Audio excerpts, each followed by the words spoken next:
بسم اللہ الرحمن الرحیم ایاک نعبد و ایاک نستعین۔ میں آج اپنے ان سارے پاکستانیوں کا شکریہ ادا کرنا چاہتا ہوں کہ جو آج سڑکوں پہ نکلے، جنہوں نے مظاہرے کیے، پروٹیسٹ کیا، ایک الیکشن کمشنر کے ایک جانبدار فیصلے، ایک سازش کا حصہ بن کے، ایک مافیا کا حصہ بن کے اس نے جو فیصلہ کیا آج، اور جس کی وجہ سے میری قوم سڑکوں پہ نکلی، میں سب کا شکریہ ادا کرنا چاہتا ہوں۔ پہلے تو میں اپنی قوم کے سامنے یہ رکھنا چاہتا ہوں کہ کیا فیصلہ ہے، یعنی یہ توشہ خانہ کیا چیز ہے۔ توشہ خانہ وہ ہے کہ جب ملک کا پرائم منسٹر، اس کے وزیر، اس کے آرمی چیف، ان کو جب پریزنٹس ملتے ہیں، جب وہ اقتدار میں ہوتے ہیں، تو جب ان کو تحفے ملتے ہیں، تو یہ جو سارے تحفے ہیں یہ جاتے ہیں توشہ خانہ کے اندر۔ ایک پورا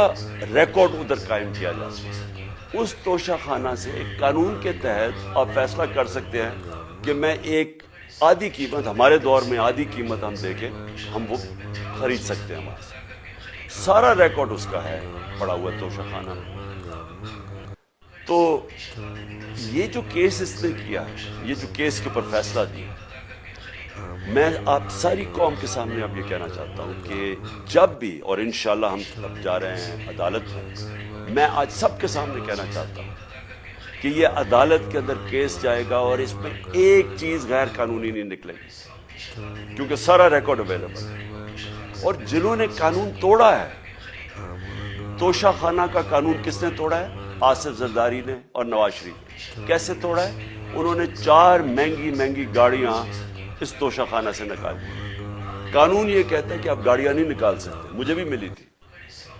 تو ان کے کیس تو سنے نہیں، ان کے 10 سال سے کیس پڑے ہوئے جو انہوں نے یہ گاڑیاں غیر قانونی طور پہ نکالی تھی۔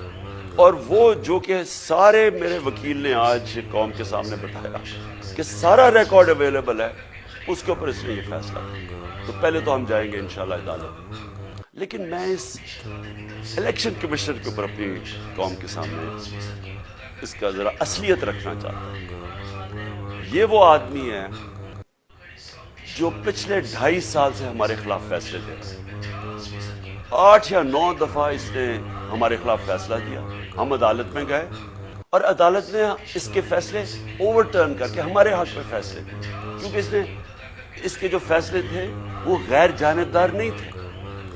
ہم ای وی ایم مشینز کے اوپر کوشش کرتے رہے کہ اس ملک میں صاف اور شفاف الیکشن ہو، 2 سال کوشش کرتے رہے۔ اس الیکشن کمیشن نے پیپلز پارٹی اور نون لیگ کے ساتھ مل کے وہ نہیں ہونے دیا۔ ہم نے عدالت میں گئے کہ جو سینٹ کے اندر پیسہ چلتا ہے، سینٹ کے الیکشنز کے اندر، کہ وہ ووٹ ویریفائبل ہونی چاہیے، یعنی لوگوں کو پتہ ہونا چاہیے کہ آپ کے ایم پی کدھر ووٹ ڈال رہے ہیں۔ ہم سپریم کورٹ میں گئے، سپریم کورٹ نے اجازت دے دی کہ ووٹ ویریفائبل ہونی چاہیے، اس نے روک دی۔ اس کے بعد یوسف رضا گیلانی کا بیٹا پیسے دیتے ہوئے پکڑا گیا ووٹ خریدتے ہوئے، اس نے کوئی ایکشن نہیں لیا۔ یہ اس نے جب ہمارا یہ ابھی جو آڈیو لیکس ہوئی ہے، اس کے اندر کیا چیز ہے؟ یہ سامنے آڈیو لیکس میں یہ سامنے آئی کہ نون لیگ کے ساتھ بیٹھ کے یہ فیصلے کر رہا تھا کہ کون سے حلقے ہمارے کمزور ہیں اور کدھر پی ڈی ایم کی ووٹ جو تھی ہمارے حلقوں سے دگنی تھی۔ اس نے ان کے ساتھ بیٹھ کے فیصلے کیے۔ یہ جو ابھی حال ہی میں الیکشن ہوا ہے، اسی الیکشن کمیشن، اس نے پہلے بھی جب پنجاب کے بائی الیکشن ہوئے تب بھی پوری الیکشن کمیشن کی مشینری نے ان کی مدد کی، اور اس کے گورنمنٹ بھی پنجاب میں انہی کی تھی، گورنمنٹ کی مشینری نے بھی پوری مدد کی۔ اس کے باوجود دونوں دفعہ یہ الیکشن ہار گئے، اور الیکشن اس لیے ہارے کہ پاکستان کی قوم ان کو ریجیکٹ کر بیٹھی، اور اللہ کا شکر ادا کرتا ہوں ہمارے ساتھ کھڑی۔ جب ہماری گورنمنٹ گئی تب سے یہ مافیا کوشش کر رہا ہے کہ تحریک انصاف کو ختم کرنے کی۔ پہلے تو انہوں نے گورنمنٹ گرائی بیرونی سازش، پھر انہوں نے کروڑ روپیہ خرچ کیا، 20 یا 25 کروڑ روپے کی ووٹیں خریدی، لوگوں کو لوٹا بنایا، ہماری گورنمنٹ گرائی۔ اس کے بعد جب ہم نے مظاہرہ کیا، پرامن مظاہرہ، آئین اور قانون میں رہتے ہوئے، ہمیں آئین اجازت دیتا ہے پرامن احتجاج کرنے کی، ہم نے پرامن احتجاج کرنا تھا. انہوں نے جس طرح ایک بیرونی جو آج بھی وہ سائفر اویلیبل ہے جس میں واضح ہے کہ ان کو باہر سے مل کے انہوں نے ایک گورنمنٹ گرائی تھی. سب کو پتا ہے سندھ ہاؤس میں 20-20 25-25 کروڑ روپیہ چلا اور گورنمنٹ انہوں نے گرائی. اس کے اوپر مظاہرہ ہم نے کیا 25 مئی کو. انہوں نے جس طرح کا ظلم و تشدد کیا ہمارے اوپر پاکستان کی تاریخ میں ایسے کبھی نہیں ہوا. عورتوں بچوں کے اوپر دیکھ رہے ہیں فیملیز, انہوں نے شیلنگ کی, گھروں میں گھس گئے رات میں, جو پنجاب پولیس کو انہوں نے استعمال کیا اور انہوں نے سمجھا کہ پارٹی کراش ہو جائے گی. پھر بھی نہیں ہوئی. پنجاب کے بائی الیکشن ہار گئے. پھر انہوں نے میرے اوپر کیسز کرنے شروع کر دیے. کبھی عدالت میں ایک کیس ہوتا ہے, کوئی 24 FIR ہے میرے اوپر. دہشت گردی کا میرے پہ کیس کر دیا. کیا کیس تھا؟ ساری دنیا میں رپورٹ ہوا وہ کیس. کیس کیا ہے کہ عمران خان کہہ رہا ہے کہ ریمانڈ پہ بھیجنے کے لیے ایک جس کے اوپر تشدد ہوا ہے, کسٹوڈیل ٹارچر ہوئی ہے شہباز گل کو, کہ ہم قانونی کارروائی کریں, اس کے اوپر دہشت گردی کا کیس کریں. تو پوری کوشش کرتے رہے نہ کسی طرح اس کو, کیونکہ میچ میں تو آپ کھیل نہیں سکتے تھے, تو عمران خان کو میچ سے نکال دو باہر. یہ شروع سے ان کی کوشش تھی. پتہ ان کو چل گیا کہ عوام آ گئی ہے کھڑی ہو ہمارے ساتھ. بڑے میں جلسے ہوئے ہیں, کبھی اتنے بڑے جلسے ہوئے ہی نہیں پاکستان میں. اور پھر یہ جو ابھی جو الیکشن ہوا ہے اس کے اندر پوری پلاننگ کرتے بعد ایک کینڈیڈیٹ کھڑا کر کے پھر بھی ہار گئے. تو یہ مجھے پہلے ہی پتا تھا کہ انہوں نے اس کا رزلٹ کیا ہے. میری ساری پارٹی کو پتا ہے, میں نے ان کو واٹس ایپ کیا, اپنے سارے لوگوں کو بتایا. مجھے کل رات میں نے سب کو بتا دیا کہ اس نے ڈسکوالیفائی کر دیا, کیونکہ یہ اس سازش کا حصہ ہے, یہ مافیا کا حصہ ہے. اور مافیا کیا کوشش کر رہی ہے یہ ذرا ساری قوم سن لو.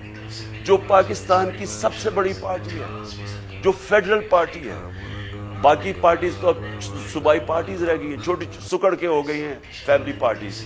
جو سارے ملک کے اندر ایک فیڈرل پارٹی ہے اس کو ختم کرنے کی کوشش کر رہے ہیں. اور یہ میں پھر سے اس ملک کی تکلیف دے جو ہمارا تاریخ کا حصہ تھا, جب ایسٹ پاکستان ہمارے سے رہتا کیا ہوا تھا. جو پارٹی کو سب سے بڑا مینڈیٹ ملا اسی پارٹی کو ختم کرنے کی کوشش کی. ملک کا جو ہوا وہ تاریخ کا حصہ ہے. یہ پھر کوشش کر رہے ہیں. ایک پارٹی جو ساری فیڈریشن کو اکٹھا رکھ سکتی ہے اسی پارٹی کو ختم کرنے کی کوشش کر رہے ہیں کہ جناب عمران خان کو کس طرح ڈسکوالیفائی کرے اور پھر الیکشن ہو. اور پھر مجھے اور نواز شریف کو ایک ہی طرح دکھایا جا رہا ہے کہ اچھا جی عمران خان بھی ڈسکوالیفائی ہو گیا تو نواز شریف بھی ہو گیا. نواز شریف اس ملک کا بڑا مجرم ہے. 30 سال سے چوری کر رہا ہے اس ملک کا پیسہ باہر. بڑے بڑے محلات ہیں اس کے اور اس کے بچوں کے باہر. ایک رسید نہیں دکھا سکتا کہ پیسہ کدھر سے آیا. میں نے کرکٹ کھیلتا تھا تو میں نے ایک فلیٹ خریدا. میں تو پبلک آفس ہولڈر بھی نہیں تھا.